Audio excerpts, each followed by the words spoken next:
You're listening to Economics Detective Radio.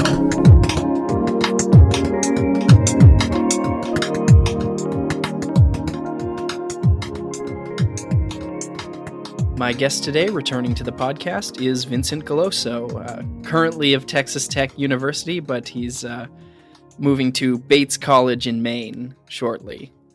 So, Vincent, welcome back to Economics Detective Radio. It's a pleasure to be here. So today we're going to talk about a paper it's a working paper you've recently released. It's about lightships in economics, co-authored with Rosalino Candela of Brown University. So I think to get started, let's give some background. Lighthouses sort of play an important role in economics. They're the canonical example we use in intermediate micro classes when we're teaching public goods of something that is supposed to be allegedly non-rivalrous and non-excludable. But of course, that has come into some doubt since Coase's famous paper on it and in the 1970s. And your paper kind of builds on that doubt. So first, let's talk a little bit about the lighthouse as public good. Do you know how it came to be our classic example? So for this, as many things in economics in a weird way, fatherhood to is John Stuart Mill. John Stuart Mill was one of the first to mention that the lighthouse was a good, which I refuse to consider a good. It's more accurately considered a service, but it is a service that is non-rivalrous and non-excludable, which is meant to say that when someone is seeing the light, it does not prevent anyone else from seeing the light. So a ship by the coast of England in the 17th century would not be prevented from seeing the light provided by the lighthouse if another ship saw it. So it's not, in the sense, this is not rivalrous. The other part, it's really hard for the lighthouse to see the ships in the dark that are passing by. The ships see the lighthouse, but the lighthouse doesn't see the ship. So they don't know who is consuming the service, which creates a problem of excludability. You can't exclude non-payers. For most services, we have this ability. We have the ability to exclude someone from a public pool if he doesn't pay. We can exclude someone from consuming my coffee. If he doesn't pay me for my coffee, I can prevent him from drinking it. The lighthouse doesn't have that feature. And as such, when we were formalizing as economists in the 50s and 60s, and that was largely Bator and Samuelson, each individually, who were building the theory of public goods, the lighthouse, which John Stuart Mill, but also people like Henry Sidgwick and a few other in a very scattered manner had mentioned, decided to use the lighthouse as this penultimate public good because of these features, and consider it nearly a pure public good, in the sense that there was no way that markets could provide this service. So it was a pure public good. That was the argument, and that's why it was used really early on in textbooks. From Samuelson's textbook, you'll see from, I think, the 4th edition onwards of the Principles of Economics, the lighthouse was mentioned. And as far as the latest edition of Samuelson's Principles of Economics, the lighthouse is still mentioned with more nuances than in the first times it was mentioned, but it is still considered the penultimate public good. I'm pretty sure, like, everyone who's an undergrad student and is doing like intermediate micro will hear the lighthouse is in this category in the 2x2 matrix, where you have like non-excludable and rivalrous, and the bottom square being the lighthouse as the penultimate example. Most students will still see it like that. There's sort of an implicit promise when you set up a dichotomy or a 2x2 division between all possible goods, that none of those sets are going to be empty. And in fact, it's almost implicitly indicated that not only are none of the sets going to be empty, but they're all going to be pretty close, like there's going to be some reasonable number of items in each set. And if you were really naive, you might even think that there's going to be just as many goods in each quadrant as in every other quadrant. But the fact that the lighthouse is supposed to be this perfect shining example of a truly non-rivalrous and Oh, what's the other one? Okay, non-rivalrous and non-excludable. Yeah. Non-rivalrous and excludable. Yeah. Yep. Yeah. And, it's supposed to be, but is it? Apparently not so much. No, so here's the thing. It's hard to arrive at pure and non-pure goods. Pure private or pure public. Most goods, the more we delve into microeconomics, for example, the work of Demsetz early on, and then Todd Sandler and a few other people, if you can bundle, for example, goods together, even pure public goods can be bundled inside private goods that are excludable, especially if they're complements, which creates room to solve these problems. So it's never clear that they're dichotomous. They're on different margins of excludability. So it's better to see it as a spectrum of excludability, or even if you want to go to one step like a little more extreme, most public goods, as would James Buchanan, for example, would say, it's not about how purely public or how purely private a good is. It's what's the optimal size of provision. So it's basically clubs of exclusion, which you can basically. So a pool could be considered, for some extent, a public pool could be considered. Some people could, in some literature, consider it a public good.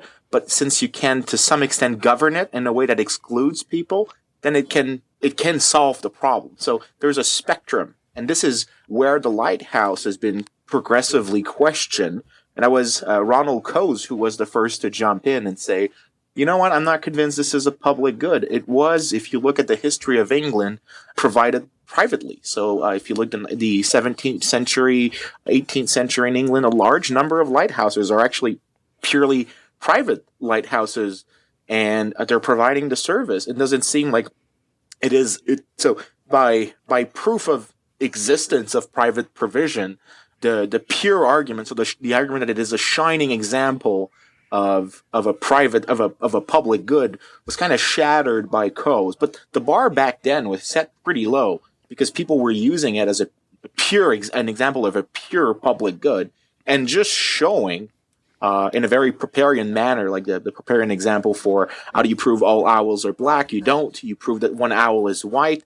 All that Coase had to do was show, look, some lighthouses were produced privately. Not only some, but a large number of the total supply of lighthouses in England, and that was his case example, were provided privately. So as such, he kind of pulled apart the value of saying that the lighthouse was a public good.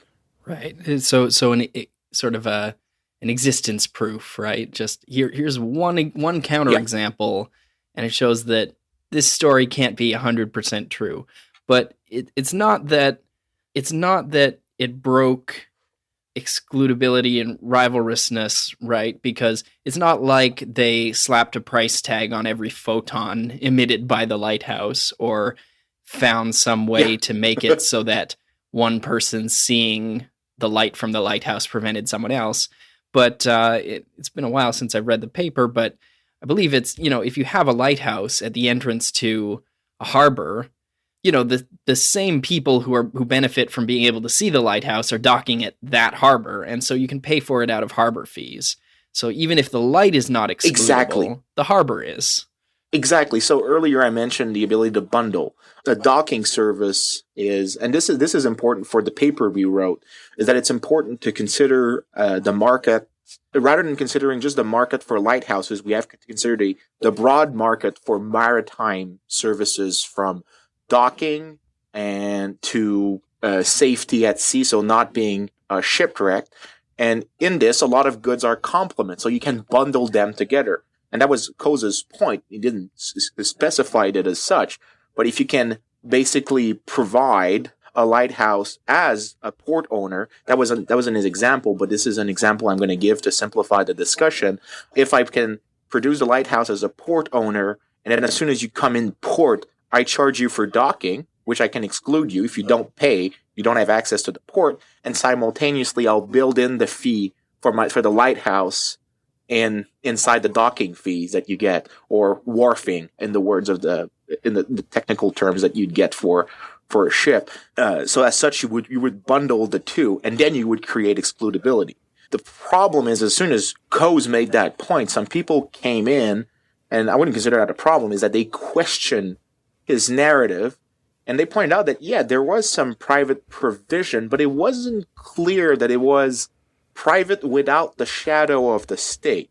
And what I mean by that is that the state appeared, and that was, for example, David Van Zandt in Journal of Legal Studies in 1997, who was the first to criticize the story told by Coase. He comes along and say, look, these guys had the force of law behind them. The person who would collect the fees was not a private entity. It was a customs official. So the state was collecting on behalf of the private providers. And if you were not paying, then you could be sent to jail. You could pay very steep fines. So it wasn't exactly purely private. And what people have started to argue, and this is probably like, for example, Elodie Bertrand out of Paris Panthéon makes the argument that there's a range of possibility of production of a public good in which the state is an actor, but then modulates the amount of privateness that he allows. So that would be like private-public partnership. That would be one way of categorizing this story. So the entire literature that is spawned from Coase, which includes, for example, Bertrand, which I just mentioned, but also Walter Block, Eric Lindbergh out of Sweden, Martin Taylor, an historian. So you get a large number of people, Douglas Allen as well from Simon Fraser, where I think you are, which he contributed to that literature. They all came in and made this series of nuances about the shadow of the state being present, even though there was private activities. Yeah. So it kind of muddles the story again. So I guess to go to the owl example, our one black owl turns out to be more a shade of gray, maybe a little spotty or something. And yes, that's a very accurate way of putting it. Mm-hmm. And since a lot of economic theory and a lot of stuff that we teach in, introductory and intermediate level undergraduate classes, sort of rests on this canonical assumption, it's particularly interesting to us whether the canonical assumption is completely right, completely wrong, sort of halfway. So tell me about Lightships. This is where your paper comes in. You're adding one additional brick in this. You're adding to this debate, and I hadn't heard of Lightships before. But what are they, and how do they work differently from a lighthouse? So this is kind of a neat story about, like, sometimes you'll stumble onto something and you'll never know where it can lead. I ended up in a library back in Montreal, where I'm originally from, and there was a book there in French about the bateau phare, which is a lightship. And I was like, that's interesting. And I had recently, just before that, reread the Lighthouse article. So I bought the book. And upon reading it, they tell us a story about how useful these ships were and how they had. So basically, lightships are lighthouses that are floating. And in early text, they're called floating lights. But they have a very distinct advantage. Is when we think of lighthouses, you think of like places in Maine which are tons of rocks, and you have a lighthouse emerging, spawning from the soil, from the rocks to guide the ship away from dangerous rocks. But this image that we have, which is nearly romantic of a lighthouse, is not actually accurate of what dangers belies navigation. Shoals, which basically is when you can consider like shallow waters where you'd have sandbanks, are much more frequent and a much more problematic issue.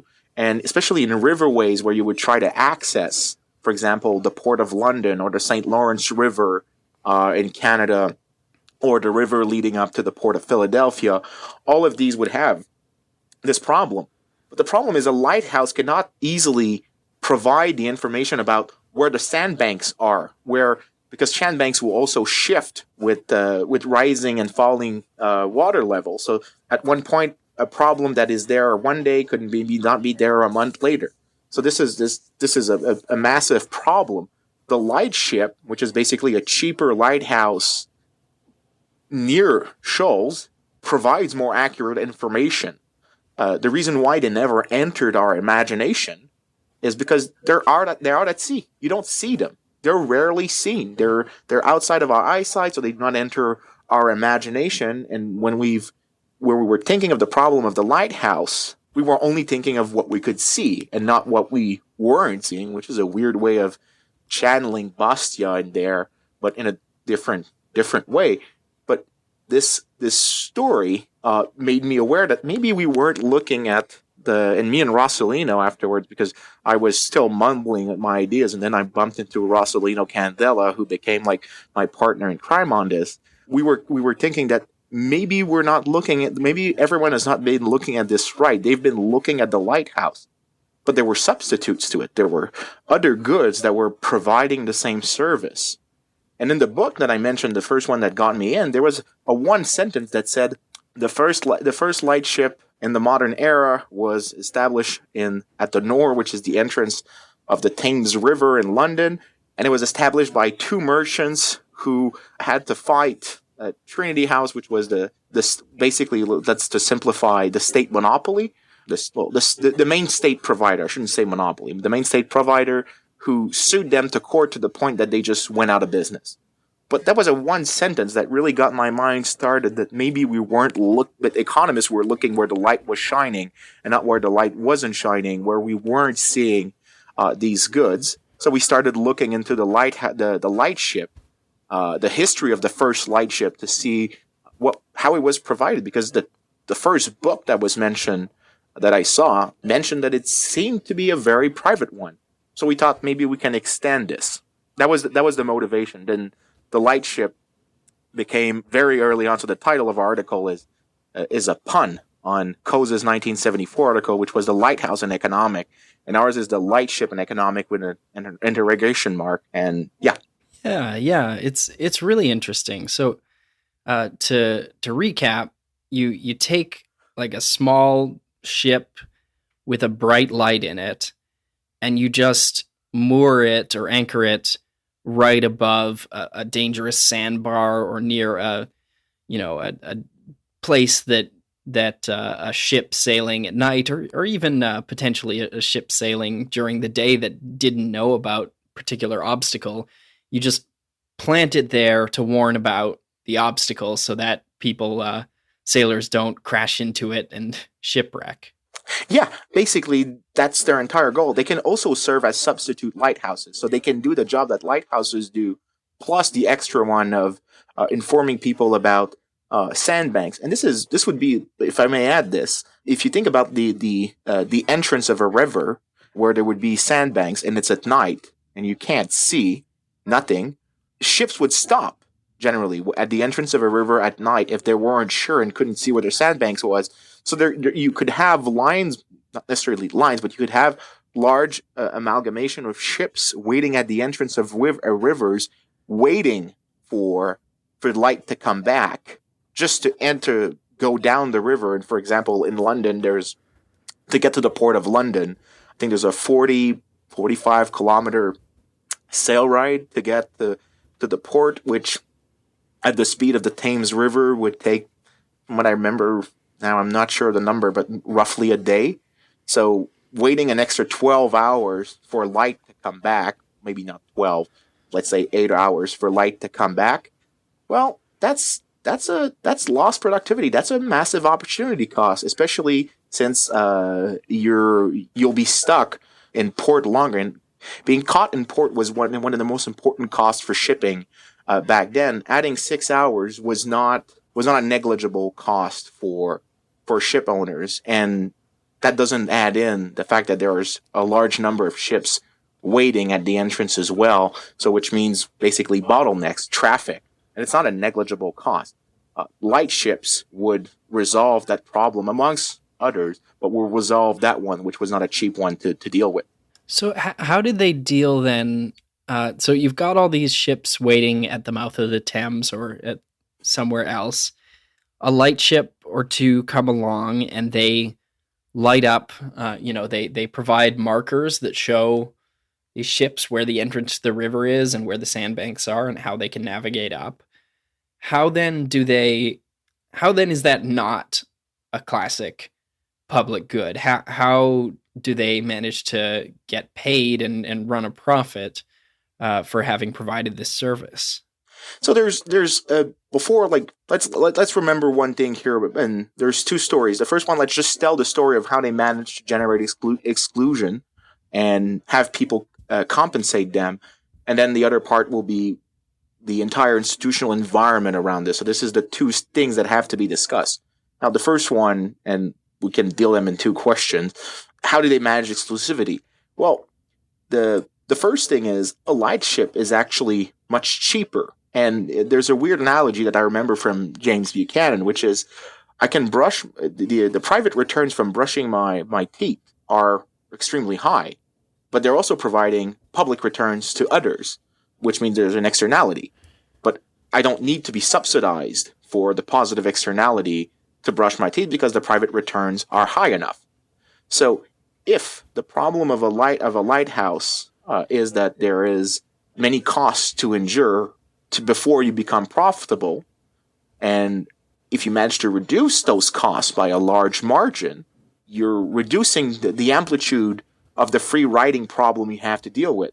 If I only have to collect from one person to be profitable to overcome my costs, rather than collect from 50 people because my costs were much higher before, then it's the free riding problem, which is basically the problem of being able to exclude people, is much smaller to deal with. And the lightship was incredibly cheaper. We're talking nearly half as expensive as a lighthouse. That's the first thing. The second thing, and this relates to the second part of what we should discuss, is the institutional part. The agents of the lightship did it outside the state system. So they did it in spite of government agencies, which meant that they didn't have to pay for the commissions that other private lighthouses had, or that had to pay for the collection of fees. So you'd have the custom agent that I mentioned earlier would have to go around and would collect the fees, but would ask for a commission on these fees, and it was roughly 20 to 25% of what he was collecting he would keep. And this is an important fact because these guys are relying, the two merchants who opened the lighthouse, Hamblin and Avery, that's what their name were. Or they opened the lightship. What they did right? is they relied on, they're the guys who opened the lightships, and they relied on all the coffee houses and all the social clubs in London to collect. So they posted advertising in these areas, which are basically small governance clubs. These were social clubs where people met and had interest in, for example, if you think, for example, Lloyd's Coffee House. Lloyd's Coffee House was for basically where insurance was, for all intents and purposes, born, maritime insurance in England. There they would meet, the members would talk. If one of them was, for example, advertising this service, he could basically pay for it and use the social ostracism that these clubs had to ensure a certain collection. So they're relying on non-contractual mechanisms to collect fees. And we find in their advertising, if you look, for example, where they published their first ads early on, they list a large number of coffee houses. Coffee houses is a big name for taverns back then. They were basically drinking places, but they were drinking places based on certain crafts where people were providing certain forms of private governance and could ostracize non-payers.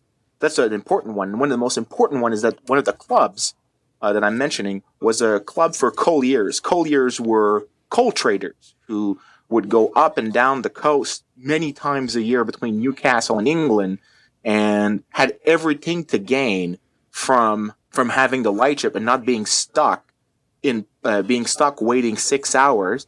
Because if you're doing 6-10 travels a year for getting coal back and forth between London, every minute lost is pretty expensive. So, but in their club, in their colliers club, a non-payer could be ostracized. You're saying, did you pay Avery and Amblin for this? And they could ostracize this member. So they could collect to some extent. So not only are they able to collect, they also have a cheaper system that they have to deal with. So the problem of free riding is smaller to deal with. They're relying on a cheaper system of enforcement of trying to collect through social ostracism. But they're also relying on two other mechanisms that are really important. The first one is price discrimination. So unlike other lighthouses, because this relates to the institutional environment that we can discuss in a minute, lighthouses didn't have the right to price discriminate. Lightship, because they were outside of the legal system, they were doing it. The guys were doing it. Were able to price discriminate. So they were charging rates according to tonnage, rather than just if you were a small ship, you'd pay less. If you were a large ship, you'd pay more. But if you remember, just for example, intermediate micro, price discrimination allows you to capture a larger share of allows the producer to increase his producer surplus and hence solve another small part of the free riding problem and price in some marginal individuals who maybe before weren't willing to pay, but now at the lower rate, they're willing by social norm or social convention. And additionally, because they actually like the service and they don't want it to go, they're willing to be priced in and actually contribute to the service. And the last element that's the most important, in our opinion, is pre-exclusion. So these guys were going around saying, give us funds before we open this, right? We've done the experiment. Look, the experiment is there. We'll close the experiment, but if you want us to continue this long term, you have to subscribe. So they actually entertained subscription. So exclusion was not done through, you would do, for example, when you buy ice cream, which you show up, you go to the shop, and the guy tells you, pay me $2, I'm not giving it to you. In that situation, it would be exactly something similar. I'm not giving it to you until you pay me. So they were solving that problem in a very innovative way, and they were combining it with a series of other possibilities. So to summarize this long story, basically, the thing is cheaper to do. As such, the problem of free riding is smaller. Second, they're relying on social ostracism to some extent to collect the fees. They're able to price discriminate, which basically means they can price in some people in a certain way and increase their profits, and as such, the producer surplus.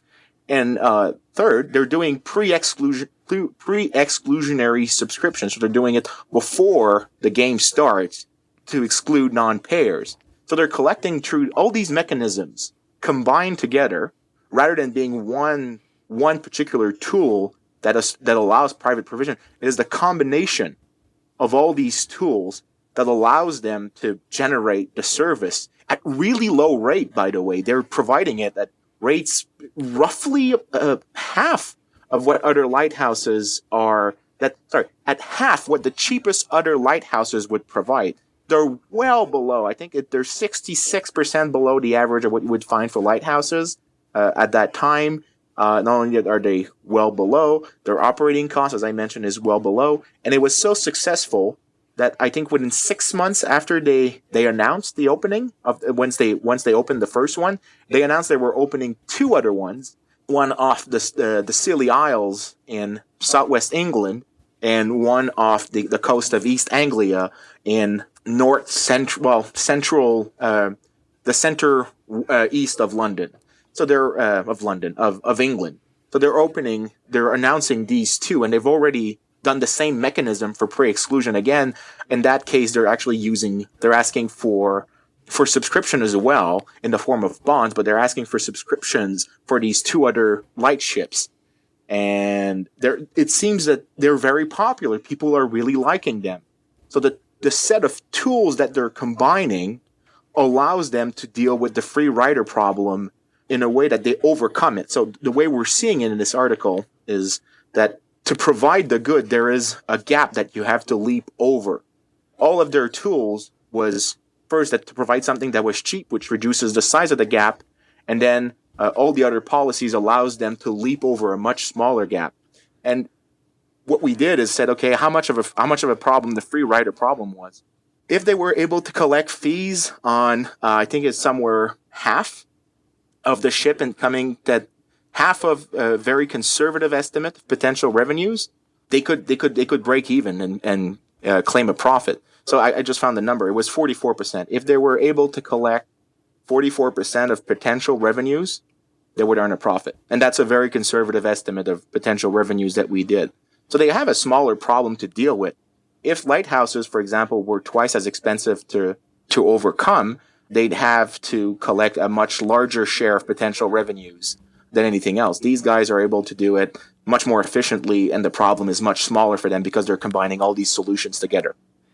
I'm impressed at how modern this all sounds. You mentioned this is happening in the 1730s, but it sounds like Oh, yeah, it's 2018. 1731. Yeah, it sounds like 2018. Like, the prepayment is a lot like Kickstarter, and then the subscription model is a lot like Patreon.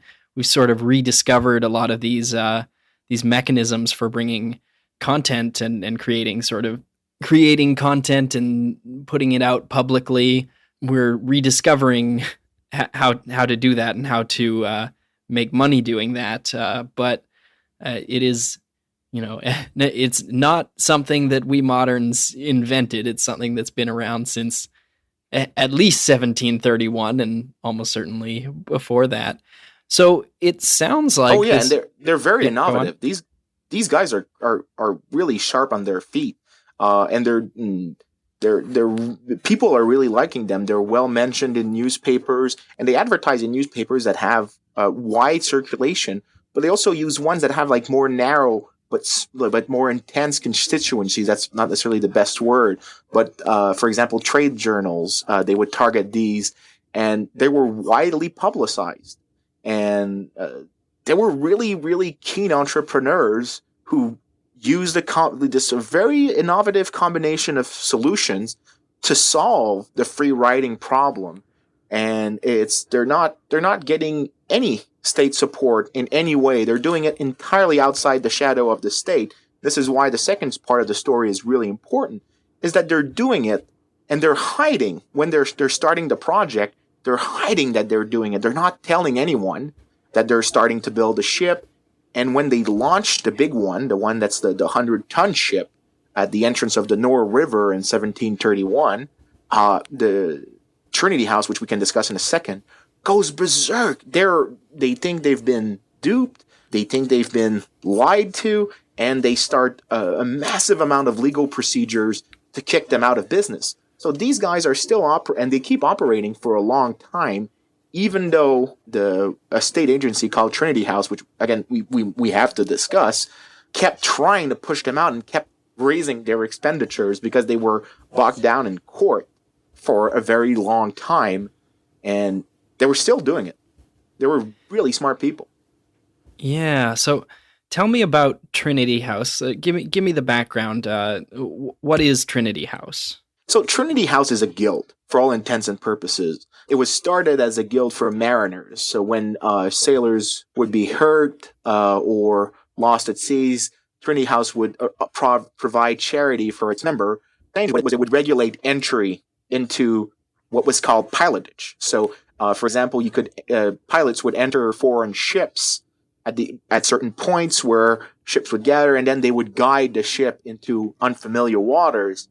Trinity House's goal was to regulate entry into that trade, collect some revenues out of this limited entry, and then use it to finance benefits to members. The downside is that pilot services would have been more expensive because the guild's goal is to reduce the supply. But in the process, Trinity House gradually gained more and more control and a greater number of prerogative, if we might call them that. And that included lighthouses. So they were granted a certain, and it's not, so at first it's not exactly a monopoly, but they're mandated as the government, as the provider of Seamark, but initially not as the sole producer. And gradually they would build on this first incursion as a state mandated agent and would gain a final monopoly in 1679. That's when there are no more private licenses that are no more private licenses that are granted. They're all granted to Trinity House. But Trinity House, even after that date, can lend the right to operate a lighthouse. So what it would do is it gets a patent, and then say a private entrepreneur would come to them and they would say, okay, for £100 a year, you will operate this lighthouse. You will give us the £100, and all your costs are yours. You can just deal with it, but you'll get all the legal support from our charter that the king gave us, which includes the forcible collection of fees at port, but you'll just give us £100, you get a certain monopoly right. And within that patent, there was also two other important features, is that they could not price discriminate. The rates would be fixed. The rates at which they could charge ship would be fixed. And the second thing is that they had a certain monopoly in a certain area around each lighthouse, so that they would not be in competition with one another. This is what the Trinity House would do. It would lend this right to people to operate it. And to get a profit, private lighthouses could only reduce costs as much as possible to earn a profit. Okay, so this monopolistic guild, it holds on to its monopoly for 50 years before anyone tries to compete, and then these lightships come along, or these entrepreneurs come and start these lightships. How exactly did the lightships threaten the light houses in Trinity House? It seems like, as a ship captain coming up the Thames and docking in London, would I just say to the people who come to collect my fees that, I didn't use your lighthouse, I used the lightship? It seems I'm not entirely clear on how that would reduce the economic power of Trinity House or prevent them from collecting fees. Okay, so the one important thing is I have to make a qualification on something you said. The private providers that Coase found by the early 19th century, we can't exactly call them private. They're delegates, for all intents and purposes, of Trinity House. So they're private providers with a public mandate in a certain way. And they have every incentive, and it's really important, they have every incentive to preserve the system. And the reason why they have this incentive, and when the lightship comes in, is that there is the ability of people to say, because the Trinity House would have its agents collect at the customs house, they could say, no, I'm not paying, there's this guy. Or if they were able to generate the two merchants, so Avery and Amblin, were able to increase the number of lighthouses around, they could have built some critical mass to contest the monopoly of Trinity House in one way or another. So it was not necessarily a big threat, but Trinity House had a history by then of fighting everyone who provided the shadow of a threat. Not even not necessarily very large threat, even a very small one. They were very proactive in fighting it. And what Avery and Amblin did was incredibly ingenious. They asked for a patent to the king but it was not a patent in the sense that they wanted a monopoly for the lightship. They asked for a patent on an innovation. And their innovation was meant to distinguish light from one another. And the Attorney General later said that he thought it was just to have different colored lights. But this was entirely a marketing ploy for these guys to say, look, we are a serious set of entrepreneurs, but they never mentioned in that patent to get that marketing symbol, and they were really saying it. They really, really, really made sure to not give up their hand, not to show their hand, sorry. And they never mentioned the word lightship. It doesn't even say the word floating. The original petition that they filed, and it's very vague actually as a document. It's hard to see what they were trying to do based on that. And Trinity House never objected, because they could have objected at that point.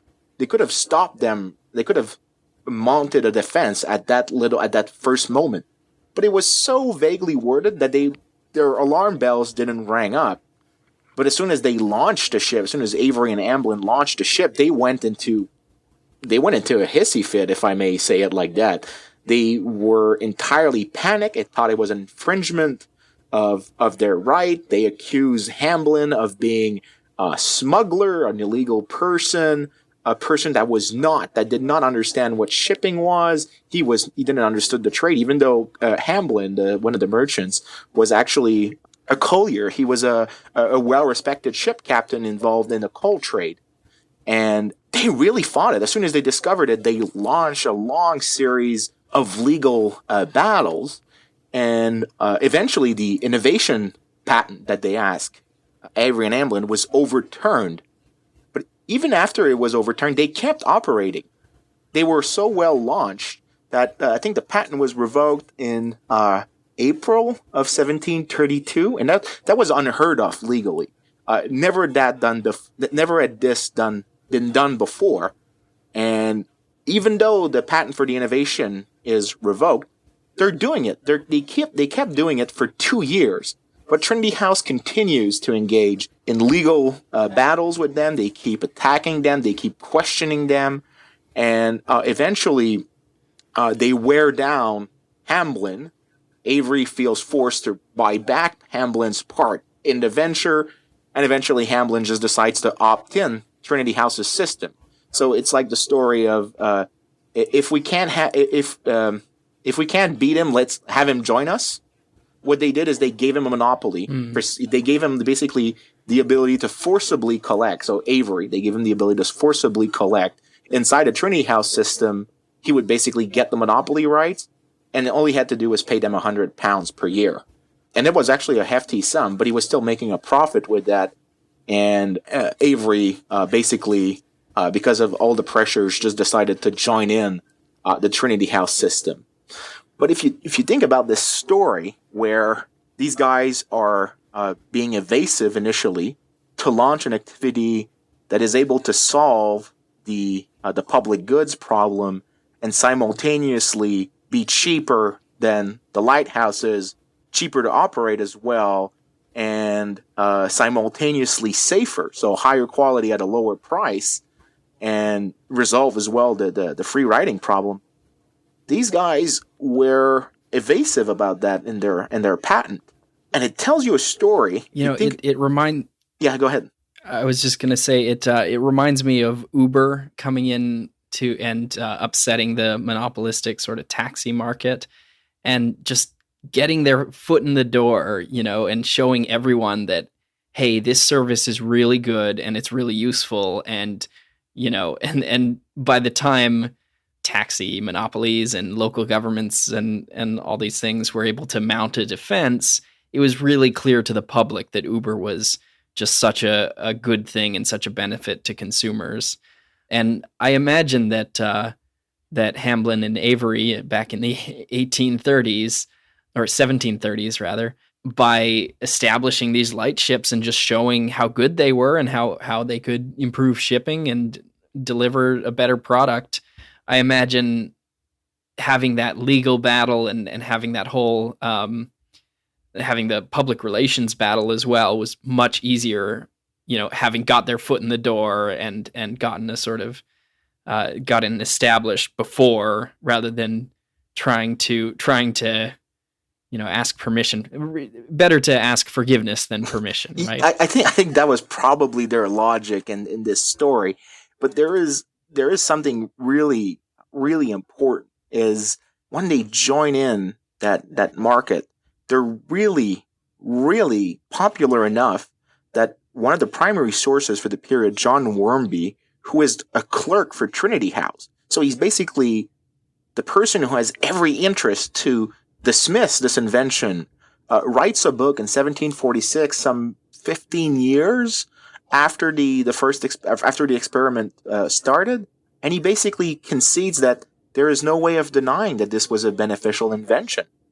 He actually, the person who was probably every reason to say that it didn't work, actually conceded that it was a good idea, and he was happy that Trinity House had managed to co-opt the concept inside its legal prerogatives, but he considered that it was a useful invention, which is basically a statement of how important what they were doing was, and how successful they would have been at solving, through all those little mechanisms that I mentioned, they would have been able at solving the free rider problem of where a public good would have been considered a market failure. So as entrepreneurs, they were basically solving a market failure. And if you really think about the mirror of this, it's if it ended because of government pressure, it tells you a story that maybe the lightship shows that lighthouses, or the services of providing maritime safety, is is not a case of a market failure. It's a case of a government failure because Trinity House really fought hard to keep these guys out. And they're the ones we see. How many potential entrepreneurs we don't see who could have solved this problem of free riding in a way that generated the ability either to bundle services together or more different services together, or invent in ways that make the lighthouse obsolete, because right now for example, lighthouses today are entirely pointless. Maybe there would have been more invention in other sectors. Maybe the lightship was one of those technologies that would have made the lighthouse derelict, and they blocked it. There could have been a million other ones that we're not seeing. Millions. I'm exaggerating it for dramatic purposes, but there's a lot of private solutions that could have emerged, and we're not seeing them. The Lightship provides us with an illustration of a market solution to a public goods problem that was snuffed out by government intervention. Yeah. So, I mean, you're sort of touching on it, but what does this mean for, for intermediate micro, or what lesson should economists take from this about our ideas about, public good provision and just the way we teach and think about this? Should we be more circumspect when we teach that unit on public goods, perhaps? Yeah, I think that there is a big literature which is hard to access because it's highly mathemicized. But a lot of the literature shows that as long as you can bundle things together, public goods problem are not that big, especially if they're complements. So one way where me and Rossellino are pushing, because Rossellino is really an incredibly smart guy, and he noted something in this story, is when we were looking at the Lightship as one alternative to the lighthouse, he pointed out that maybe we should watch the greater market for maritime safety from A to Z. So what provides safety? Ballastage, which is basically the act of putting a substance at the bottom of a ship from preventing it to keel over because it's empty, so it's providing stability. Pilotage is another service. These two examples are private goods. If you don't pay me, I don't put the stuff at the bottom of the ship that stabilizes it. If you don't pay me, I don't enter your ship. But if you really think about these, they're complements, to the lighthouse. A pilot who boards your ship to guide it to port, well, he's more efficient if there's a lighthouse guiding him. But since he's a private provider, he could bundle the service inside. He could bundle the service of the lighthouse inside his own service of pilotage. But remember that I said Trinity House was basically also the the regulator of entry into the pilotage market. They were also the monopoly provider of ballastage, which is the act, as I mentioned, of providing stability to a ship. They were blocking a lot of the rooms. So imagine that it's a whack-a-mole problem where there's all these holes where private solutions can pop out. And boom, this regulatory entity comes in and whacks the mole as it tries to enter. And Trinity House was really well aware of that. They were really trying to block any options that would contest their monopoly in any of these fields. And they really fought hard. But if you think for what it means for modern micro, it means that you really have to look at the cases in great details, the way Ronald Coase did it. Just look at the structure of the market. Look at how entrepreneurs are trying to find solutions. Because there's this beautiful sentence in Coase, which is that there are no such thing as market failures. There are only failures of markets to exist. And that sentence, which seems to some people as a very ideological one, is not. It is a reconceptualization of the problem as market are processes by which you find solutions to provide value to people, right? Mm-hmm. If a market doesn't exist, it's because there may be something blocking it. It's that a market failure should be seen as something that blocks people from... Because if I see a problem, solving it provides value to people. So if I create that market, I create value to people. If that process is blocked of me using of exploiting these opportunities, then I'm preventing the market to exist. I'm preventing corrective mechanisms from emerging. The lighthouse was a problem. It was a problem to generate maritime safety, and somebody could have come in, somebody could have been an entrepreneur and find a solution to this and corrected the problem by creating a market for these services where people would, a market that could have been sustained. But then it was blocked by intervention. So this story is a different way of seeing it. It's how we phrase it.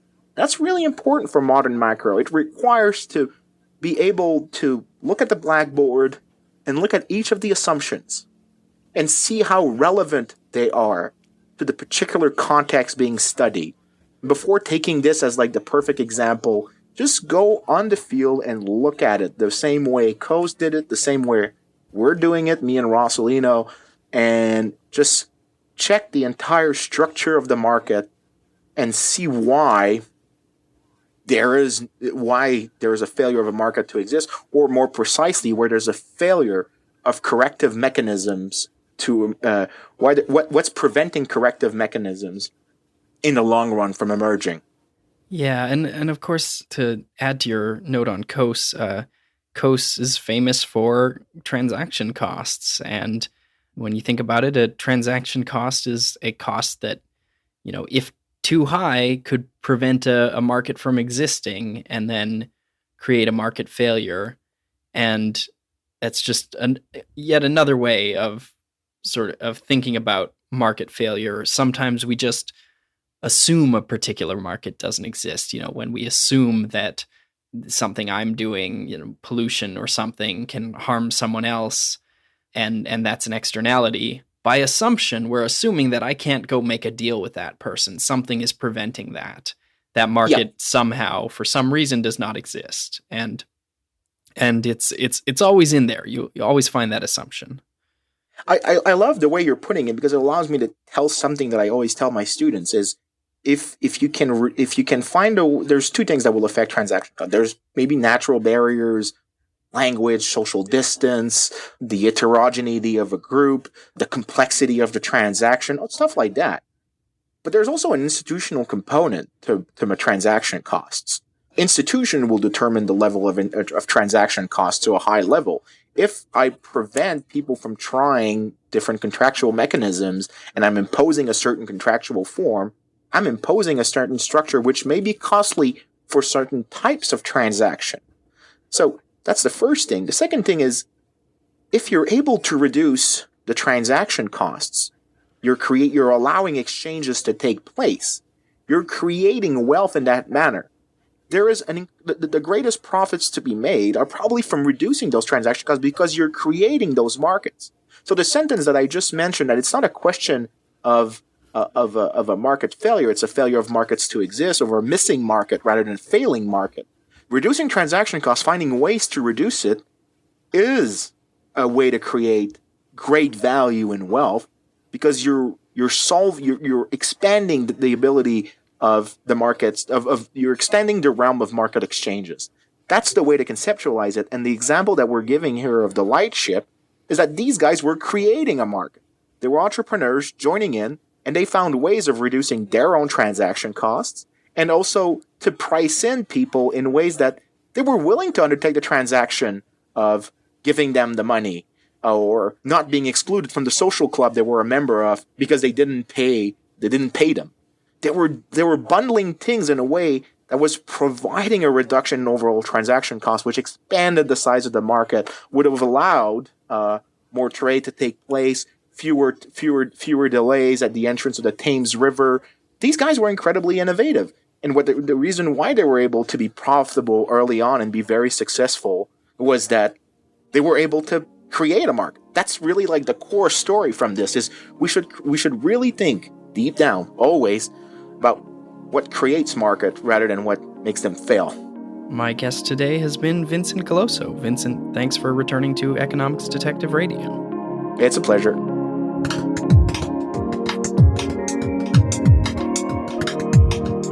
The discussion question for this episode relates to something I talked to Vincent about after I stopped recording. I asked him, how do you teach public goods when you do that section of intermediate micro? And he said, there's no such thing as a public good.